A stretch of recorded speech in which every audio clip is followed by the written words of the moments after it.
Bonjour les amis, vous savez que la maison où vous vivez, elle change complètement votre électromagnétisme, elle influe même sur votre système endocrinien.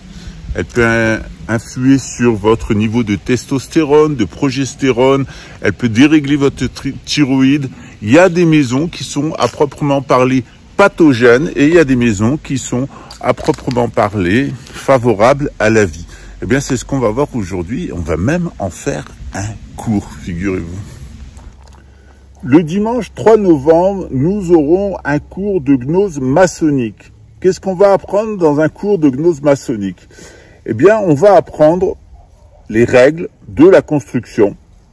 Pourquoi on a besoin de personnes compétentes pour construire, qui connaissent à la fois l'électromagnétisme, c'est-à-dire le déplacement du vent et le déplacement des eaux.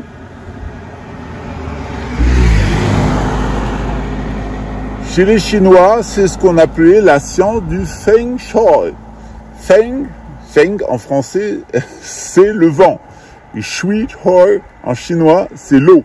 C'est comment construire son foyer en tenant compte des mouvements de l'eau et des mouvements de l'air. Pourquoi? Parce que l'air, eh bien, émet des frottements, émet de l'électricité, et l'eau dans le sous-sol convoie aussi de l'électricité. Autrefois, dans les sciences traditionnelles, on avait ce qu'on appelle de nos jours des sourciers, c'est-à-dire des gens qui savaient que notre électromagnétisme était en interaction avec l'électromagnétisme de la Terre, selon un certain mode, et qu'il y avait des choses qui vibraient à l'intérieur de nous, en particulier l'hématite, dans les coudes, dans les sourcils, mais aussi certaines particules minérales, en particulier donc sur notre épiphyse. Et c'est la vibration de cette épiphyse qui déterminait notre rapport à la nature. Bien entendu, à notre époque, on trouve normal d'avoir de l'eau à la maison, d'avoir de l'électricité, d'avoir différents conduits et différents circuits. On trouve ça tout à fait normal, mais on ne les protège pas.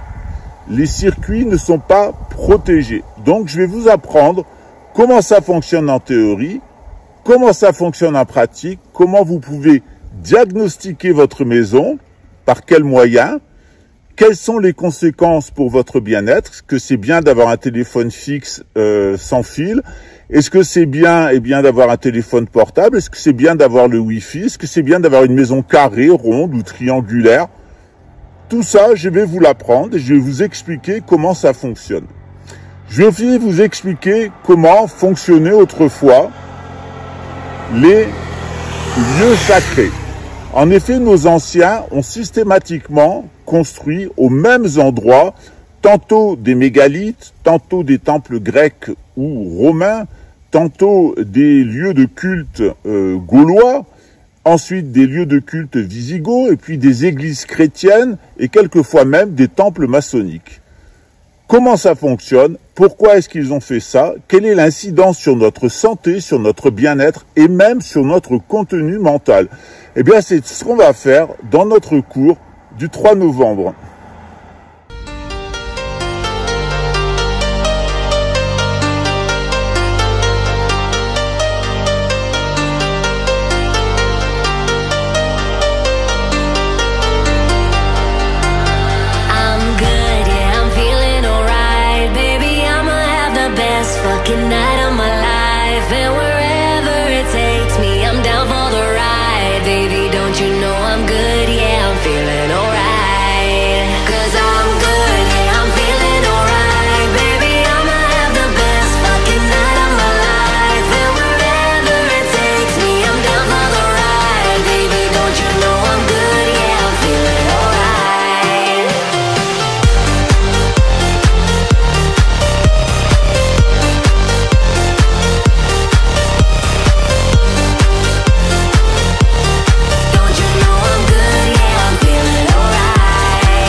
I don't need to sit in VIP.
Si vous voulez vous inscrire, c'est très simple. Vous m'envoyez un email en indiquant que vous voulez vous inscrire à pascaltrefingui@icloud.com.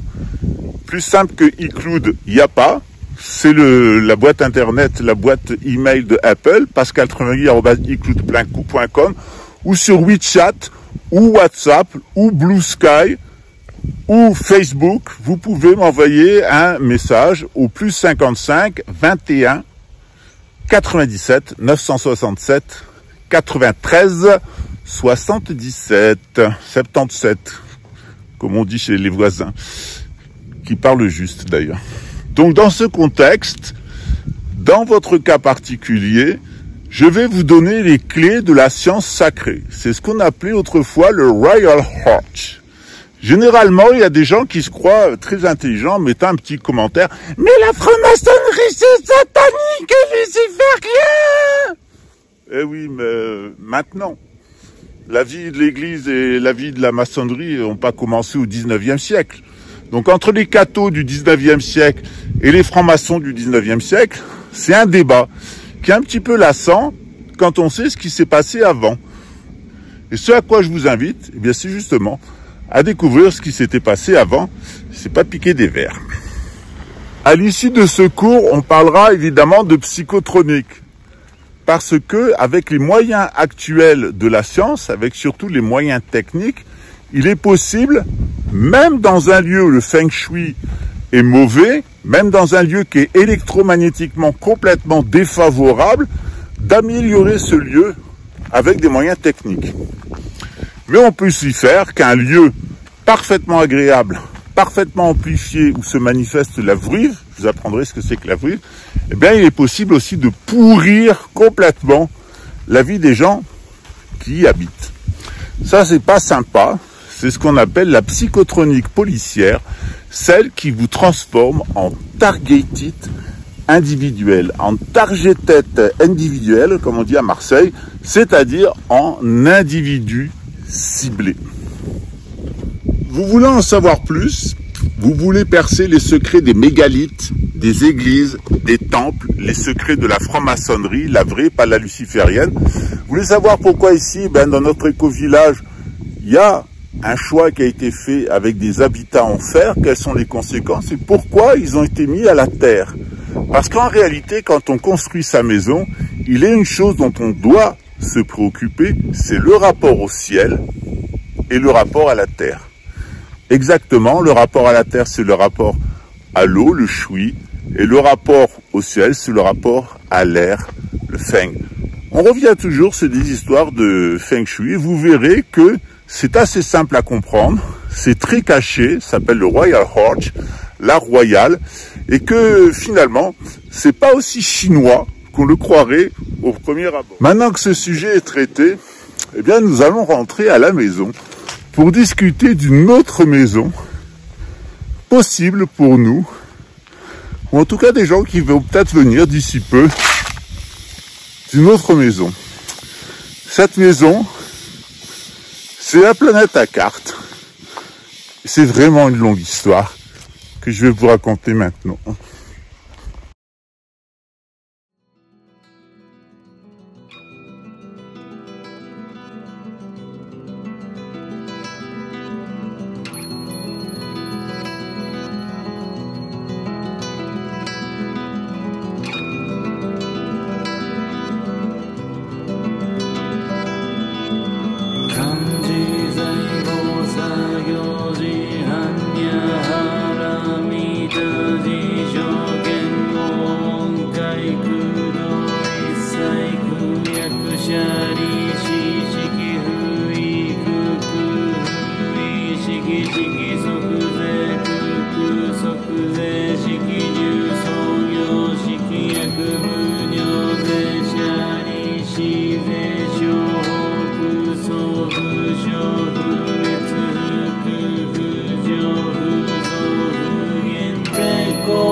Show me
と同種の上一切空真実不幸公説般若腹見た収束説収圧やてやて腹やて腹そうやて文字そわか般若心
経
Bon, après 5 km,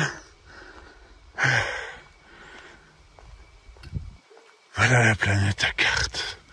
Non, c'est pas celle-là, c'est une autre, mais laissez-moi voir un petit peu, et puis on va en parler.